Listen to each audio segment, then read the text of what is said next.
Don't miss our first look at Index Xenos II, going over Orks, Tyranids, and Genestealer Cults. Spiking bits.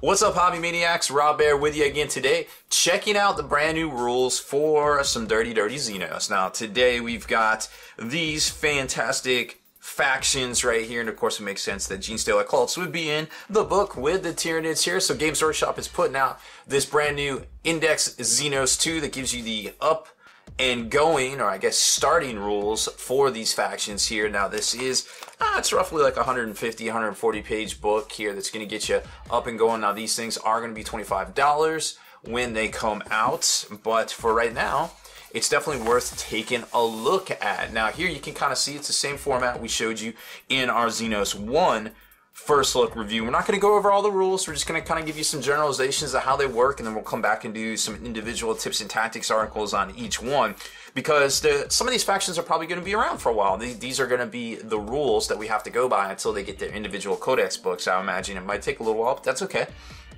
We got this get us by kind of set of rules, which really isn't that bad, to be quite honest. So we've got the Orks, the Tal, the Tyranids, the Genestealer Cults, the appendix stuff in the back that's going to have the points values, the war gear, and in case of the Tal, a lot more important upgrade systems.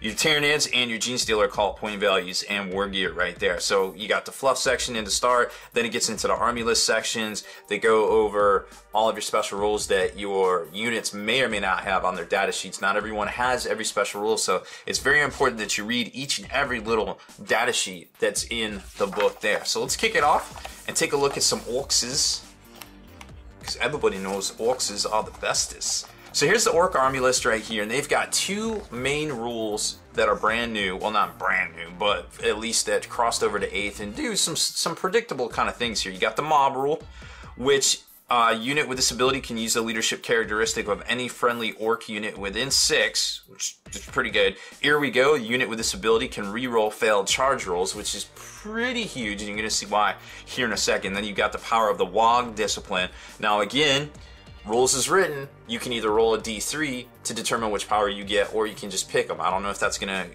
be adopted by tournament play, but right now, as we're going, you can just pick your psychic power, which I think a lot of people enjoy.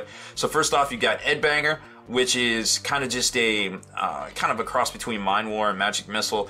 If manifested, roll a d6 compared to the toughness characteristic of the closest viable enemy unit, so you don't get to pick, but it has to be within 9 inches of the psyker. If the result is higher than the model's toughness, it is slain. So it's a single model, the closest single model. So it's a little bit kind of predictable, so watch out for that one.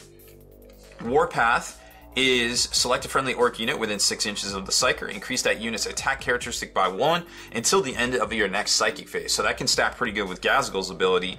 And Da Jump, which is something we haven't seen before without, some sort of Orky technology, is you can select an Ork infantry unit within 6 of the psyker, remove this unit from the battlefield and set it up anywhere on the battlefield more than 9 inches away from an enemy model. This unit counts as having moved for purposes of any rules, e.g. firing heavy weapons, which doesn't say, dun dun dun, that it can't charge. It does count as having been moved for purposes of moving.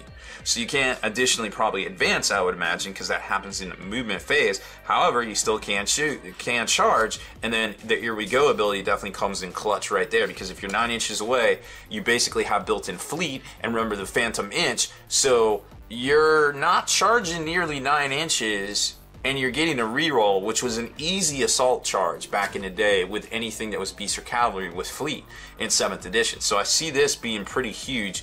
That just screams out to me combo. So I'm loving that one right there. Now the main mechanic for the Orks, going to be centered around the war bosses, because all of the HQ units for every faction out there has some sort of cool special ability, and the Orks are no different, of course. So they can WOG. Friendly Ork infantry within 6 of this model at the start of the charge phase can charge even if they advance this turn. So that's pretty sweet.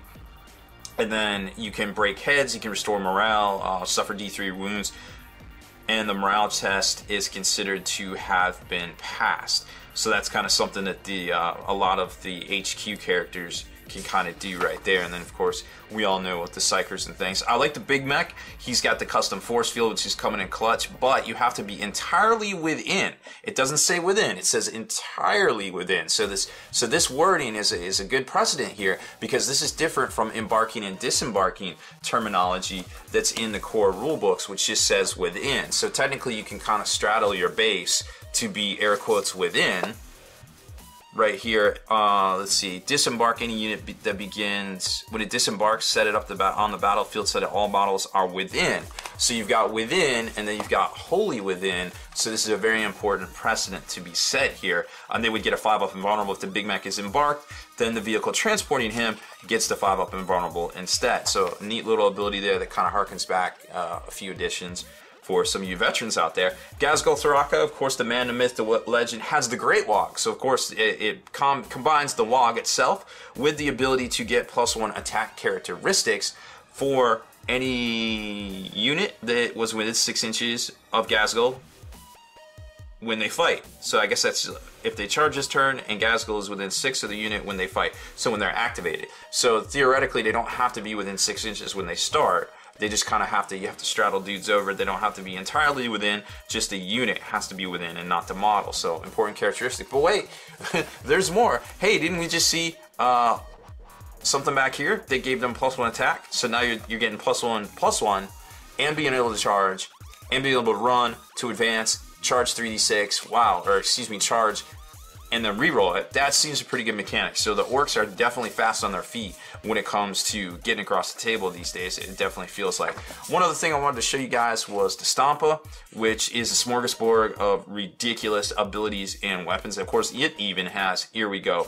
And I like the Mega Choppa, which is his close combat weapon, has the 2 different profiles, which you're starting to see on some of the Titanic level stuff.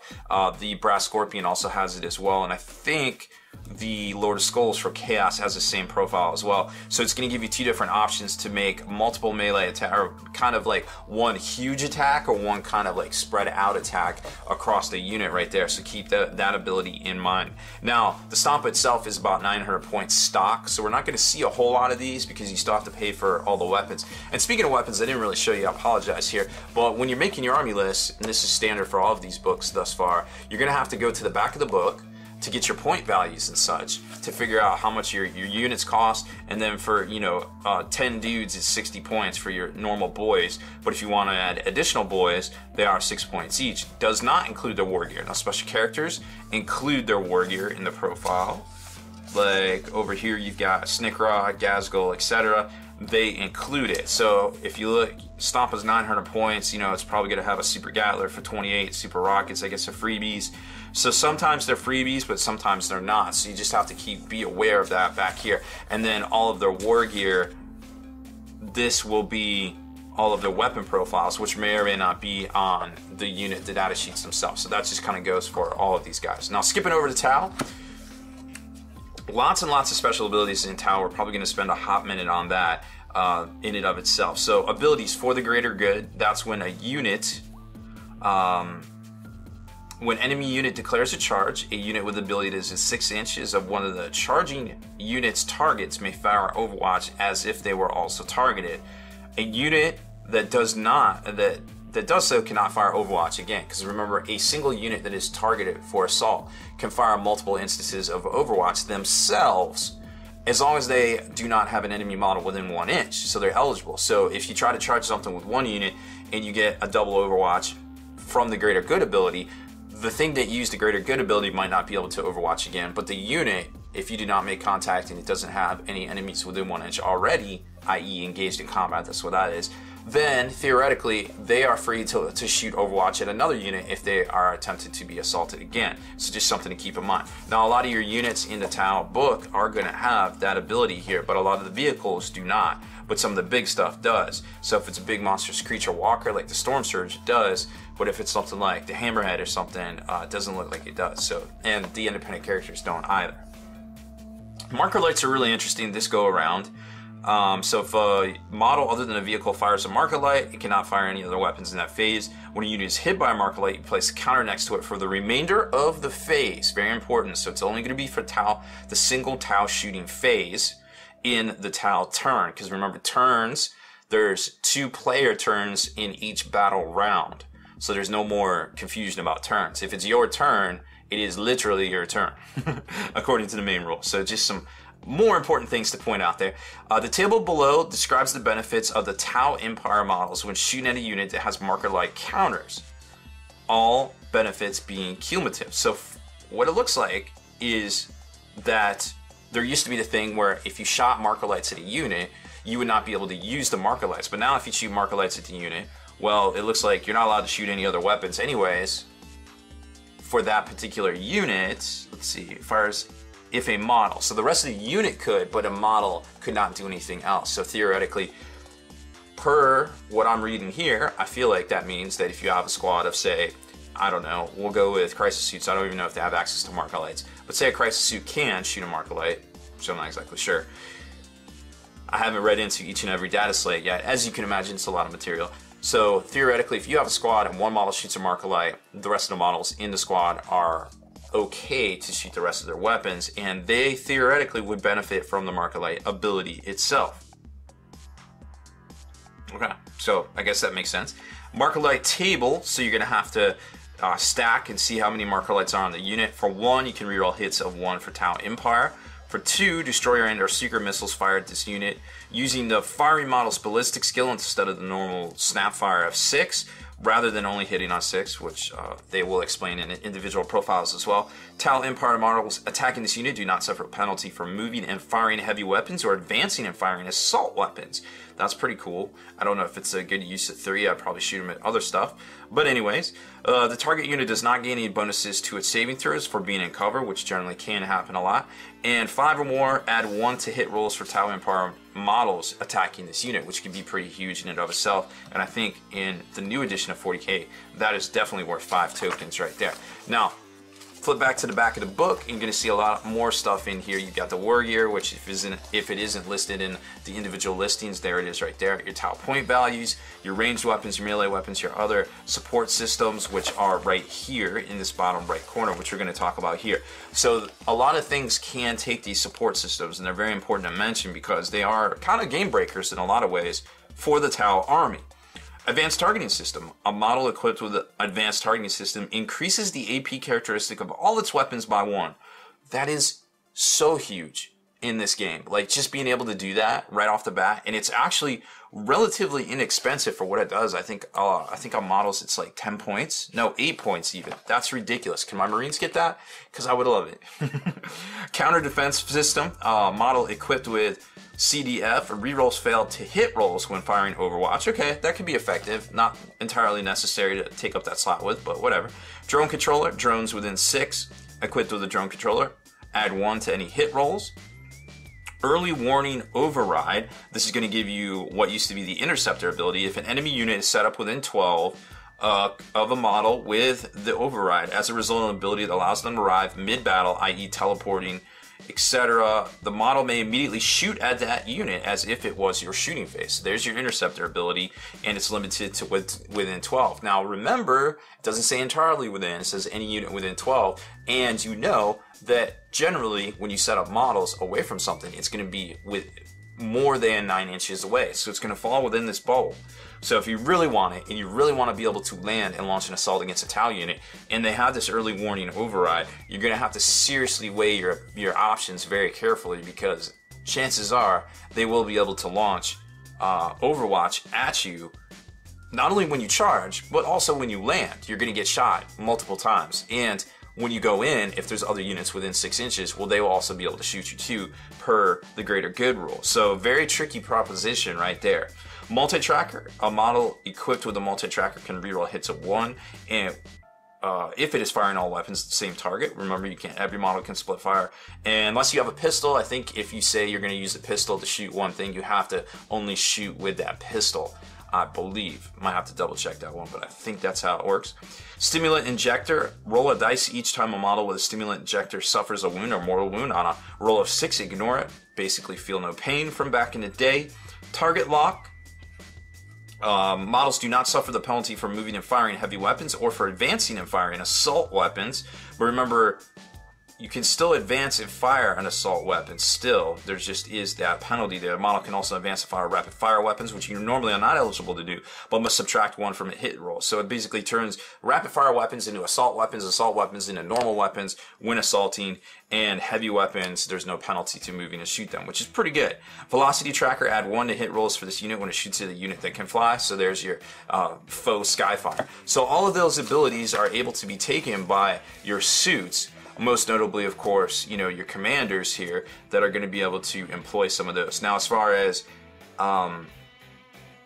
the overall mechanics of the list of the Tau army per se, that's going to be the Master of War ability. Once per battle at the beginning of your turn, a single friendly commander, you can declare either Kalyan or Monka. Remember, Patient Hunter, and I forget what Monka was there. But until the end of the turn, you can reroll all failed to hit rolls for friendly Sept model units within 6, but these models cannot move for any reason. Very important right there. So, now theoretically, if you yourself are a Sept model, you fall within this because your unit is within 6 inches per the aura abilities on the main rulebook right here. So theoretically, your commander cannot move to enact, I believe, Monka, or actually any of them. Well, no, definitely Kalyan, because 6 inches. Units cannot move for any reason. So I think that locks him into that, so he cannot jump out and then try to do that ability right there. Monka, friendly Sept units within 6 can both advance and shoot as if they hadn't moved this turn. So that's kind of cool too. And then they've got some deep striking abilities and etc. and things like that. Now, some of the special characters can enact one of those twice, like Farsight and Shadow Sun, because, you know, they're masters of war or whatever. What have you there, but that just kind of gives you an idea. And then it just covers all the Tau units in here, which is some really good stuff. Of course, you know, your gunships and things, anything that used to have armor in previous editions are going to be more, you know, higher toughness, higher wounds kind of type deal. Your toughness 6s, your toughness 7s, your little skimmers are probably going to be toughness 6. That seems to be kind of the way they're doing it here. And some of your bigger stuff are going to be, yeah, some of your agile stuff's going to be toughness 6. So that's just kind of seems to be how they're doing it these days. Now jumping over to the Tyranids themselves. Tyranids are really interesting. They got some very interesting mechanics. They brought over Synapse. They brought over instinctive behavior. You have to be within 8 inches for Synapse. You automatically pass morale tests. If within 8, instinctive behavior. If you want to shoot, let's see. So it has to declare a charge or shoot, it has to be within range of a Synapse ability of any friendly Hive Fleet unit. Okay, so there you go. So each model will tell you what its Synapse range is. Like, for instance, the Hive Tyrant is 12, or is normally, oh, it extends it. Okay, so it's 12 if you take a Hive Tyrant, which is pretty much the only reason to take a Hive Tyrant these days, it seems like. And then, of course, you got the Hive Mind Discipline, which, again, you could choose if you so desire. Don't know if that's going to, you know, port over to tournament play. But you've got the Horror, which is select a unit within 12 that's visible until the start of your next psychic phase. You must subtract 1 from their hit rolls and leadership characteristics, so that's pretty huge for the Tyranids. For the good guys, of course, Catalyst, another blast from the past right there. Select a friendly Tyranid unit within 18 until the start of your next psychic phase. Each time a model from that unit suffers a wound or mortal wound, roll a d6. On a 5 or a 6, that model does not lose a wound. So it's kind of like even better than a normal Feel No Pain. That's pretty cool. Onslaught. Select a friendly Tyranid unit within 18. The unit can advance and shoot this turn without suffering any penalties to ballistic skill for moving or shooting heavy weapons or advancing and shooting assault weapons. In addition, that unit can also charge this turn. So that's pretty ridiculous when you start thinking about some of the abilities like the Swarm Lord can do. Or just coming up out of the ground. I'm not sure if that combos well with the Turvagons. What is it? Was it the Turvagon, or was it the one of those guys that lets you pop up and keep your stuff in reserve? But there's some very specific wording on how arriving from reserves work, and I'm not sure if you are able to move. I know you're not able to move after you come up, but you, I think, are technically still allowed to launch assaults, so that might come into play there, right? Then you've got the Swarm Lord, what looks to be a Billy Badass. Of course, that was his special ability right there. And one of your shooting phases, you can pick a friendly high fleet unit within 6. That unit can move as if it were the movement phase instead of shooting. So it gives you a little extra movement right there. Of course, that is done in the shooting phase. Traditionally, you see that done during the movement phase, as per it used to be during the shooting phase, but now it is during the shooting phase here. So just kind of watch your combos there, and you'll be able to move a lot of stuff around the table a lot quicker than you used to. I can't remember which one that was. I guess it wasn't the Turbogon. Was it the Mofex? I know it was, or the Moloch. Yeah, the Sheriff from the Deep. Nope, that's not it either. Oh, that was the Trigon Prime I was looking at. That's why. Okay, so the normal heavy support Trigon has a Subterranean Assault special rule right there. So there it is. That's a special rule I was talking about. So lots of cool stuff in here. And then finally we get to the back of the book, to the Genestealer Cult army list itself. And this is, well, you know, it's fresh in everybody's minds because Genestealer Cult only came out a few months ago. So, you know, this was definitely a hobbyist dream, an instant fan favorite kind of army list. And then, of course, now we've got the new version of it, which, you know, I'm not exactly sure. I feel like it still has a lot of character of the first version of it, which was only around for a very short time. So let's kind of break it down real quick. You've got the Cult Ambush rule still in here. Now, something very important is that Cult Ambush allows you to do it with 2 units, because I think the intent there is to take a special character or a character level model and pair it with a squad, because remember, you can't put models in units anymore. So I think that was the intent here, and that's kind of what it's doing. So you say, okay, I'll take a Primus and a squad of Genestealers or something like that. And then you only make 1 roll for them to come in. So the Cult Ambush table is a little bit different. On a 1, your opponent basically gets to say the left or the right edge. And I think nominates 2 battlefield edges, so it could be any battlefield edge, actually. That's really interesting. And they get to say, based off a dice roll, which one you come in on. It has to be wholly within 6 inches of an edge. The unit must be set up more than 9 inches away from enemy models. Encircling the foe is the same ability, but the Tyranid friendly player gets to do it. Lying in wait, set up the unit anywhere that is more than 12 for enemy models. Or it can be set up within 9 if they are not visible to enemy models. In the perfect ambush, set up the unit anywhere that is more inches of 9 than 9 for enemy models, which you gotta admit, that's a good one. The Deadly Trap, set the unit up anywhere that is more from 9 from enemy models. It can either move D6 or shoot with all range weapons as if it were the shooting phase. Doing so does not prevent it from shooting in the shooting phase or charging in the charging phase of this turn. That seems to be a good one. And they came from below, set up the unit anywhere there's more than 9 inches away from enemy models. The unit can then move normally even though it's just arrived as reinforcements, which generally is not the case right there.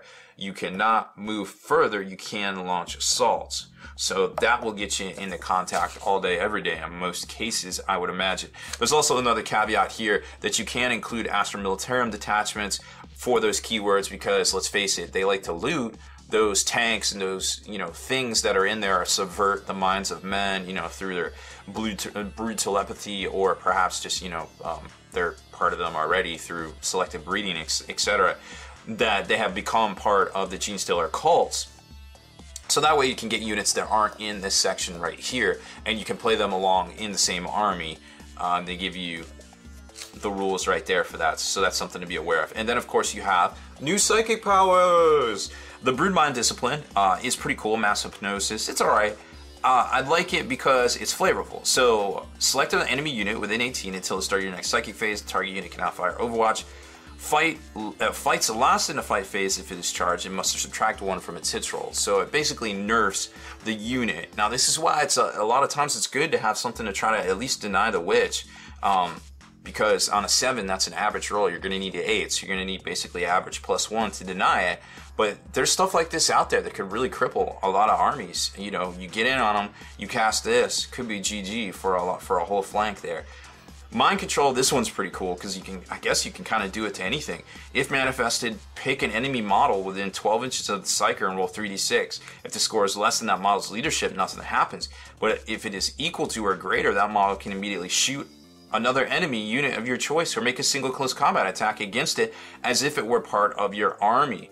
models cannot attack themselves, but can attack other models of their unit. So you can get somebody pretty good with this one if you do it the right way. I haven't looked at vehicle rules to see if they're eligible, but man, that could seem pretty good if they are. Might from Beyond. It's a Warp Charge 7 if manifested. Genestealer Cult's infantry within 18 can add 1 to strength and characteristics of all models in that unit until the start of your next psychic phase. And you're going to see that that's actually pretty good, because some of these guys aren't so good on the strength, and having that extra 5 will really kind of put it over the top to wound on 3s, or perhaps wound on 4s if something is toughness 5 right there. So there you go. Now it gets into specific kind of abilities for each of kind of the ways that you would want something in your army. The Patriarch, of course, is going to add 1 to all fight phase hits for pure strain Genestealers. Living Idol, units within 6 of a friendly Patriarch automatically pass their morale checks, so that's pretty cool. And then you've got other abilities here like the Magnus, can do some psychic stuff. The Genestealer Cults themselves can just try to deny psychic powers if they're within 6 inches of a Magnus, because, I don't know, Psychic Choir or something crazy that doesn't make any sense. The Primus himself is also interesting, because Genestealer Cults can add 1 to hit rolls, which is pretty good. And like I said, remember, you can put characters in with squads for the Cult Ambush. So if you arrives in an ambush, the tabletop using Cult Ambush, you can re-roll the result on the Cult Ambush table. If you choose to arrive with them, the new result applies to that unit as well. So that, remember, the combo of the two together. So you kind of get a re-roll. So that can be pretty good right here. Now, there isn't anything in here that I've seen, at least, where you get to kind of disappear and then reappear kind of type deal. During deployment, you set this unit up in ambush instead of on the battlefield. At the end of your movement phases, it can launch an ambush. When it does, roll a dice and consult the table below. So you're off the table because you deployed off the table, and at the end of your movement phases, it can launch an ambush. So at the end of the movement, you roll a dice and you do this stuff right here. You can combo characters right there, and that looks to be it. So maybe I'm missing it here. If I am, I greatly apologize, but I don't see where they can kind of bounce out of the table anymore, but they can definitely get you good by popping up. And then here's the Cult Imperial Guard versions of things. Obviously the Goliath isn't, but you got your Leman Russes, you got your Sentinels, you got your Chimeras, your Sentinels. I already said that, and that's it. So if you want more of those, you can consult the Blood Brothers rule right here for how you can mix in the Astra Militarum units into your army there, and then all the summaries and everything are on the back that we already talked about when constructing your army list there. So overall, I think these definitely hold true to the flavor of their 7th edition books, while also streamlining and kind of updating the rules in general for 8th edition. So obviously this is a brand new edition. We haven't seen a complete rules update overhaul like this since 3rd edition, so you're talking literally 20 years if you start thinking about it. So it's a really cool thing to see, and I'm very excited for a lot of these previously underpowered armies, obviously not the Tau, to hopefully start seeing the tabletop a lot more here in the future of 8th edition. If you like watching our videos here on this channel, make sure you subscribe to us and turn notifications on so you can be the very first to like and or comment on them. And head on over to thelongwar.net. That's the home of the battle reports for exclusive content, early access videos, and a ton more features on 8th edition 40K, from rules to battle reports to Mortal Kombat features. Go in versus mode. Become a veteran of the Long War today.